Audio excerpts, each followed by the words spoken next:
I started noticing that there was something a little different about Hannah when she was about 1. I kept thinking that she is going to outgrow this, that maybe it's just a quirk. All kids are different. And I kept waiting and waiting, and I decided to put her into daycare when she was about 2.5. And at the daycare, she would stay on her knees and she would never walk around unless someone held her hand.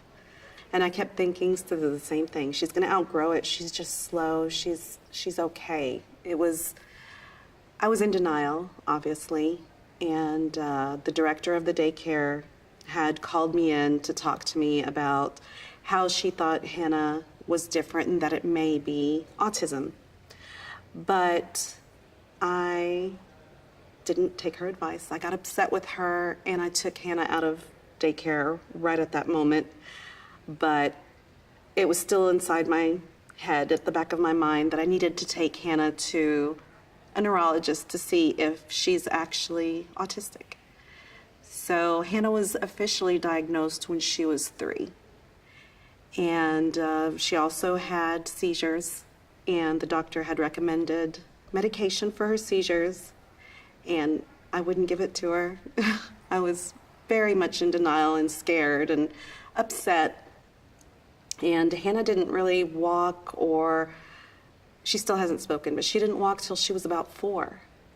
And she's still nonverbal, very expressive, very sweet. She can tell you what she wants by her movements. At first, I felt sorry for myself, but it's not about me. It's all about her, and all about her experiences and how she feels and her happiness and her health. To me, that was pretty much the end of all the dreams that I had for that sweet little baby that I held. But it's okay. I will tell myself, you will bounce back and you will say, you know what, I'm gonna do what's best for this baby.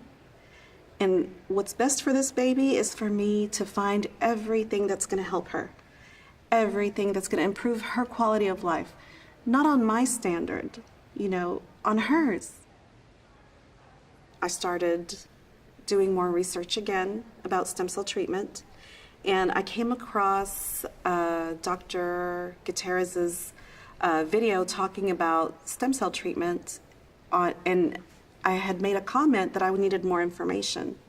So when I made a comment on this video, a mother responded, and she was in San Antonio, not very far from me, and she was telling me that Dr. Gutierrez was coming to talk about stem cell treatment. It was probably a week after she and I were communicating. So I made all the arrangements and took a little trip down to San Antonio, and I met with him. And the amazing thing is, he met with me one-on-one. And he gave me all the information, and he told me about what it entails. I mean, to the last detail of the procedure, what to expect, the side effects, I mean, everything. So after meeting with him, I knew that I wanted my daughter to have this treatment.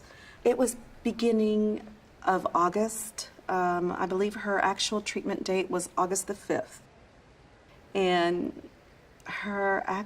you could actually see changes right away the next day. The next day at dinner, even though she's nonverbal, she said, "Want more." That was the big breakthrough.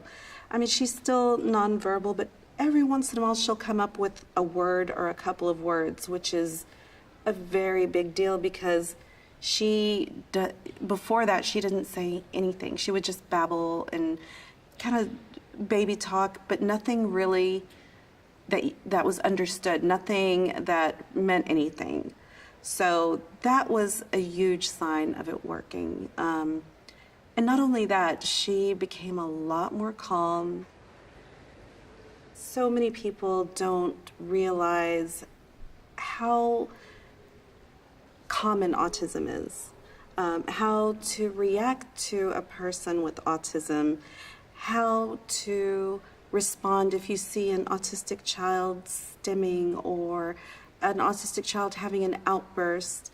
So many people have a negative stigma related with autism that sometimes people can be bullies.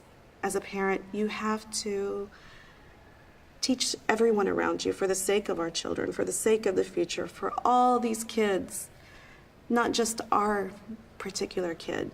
You know, I'm not just thinking of my Hannah. So the more education, the more acceptance, the less trouble and the less problems for these kids.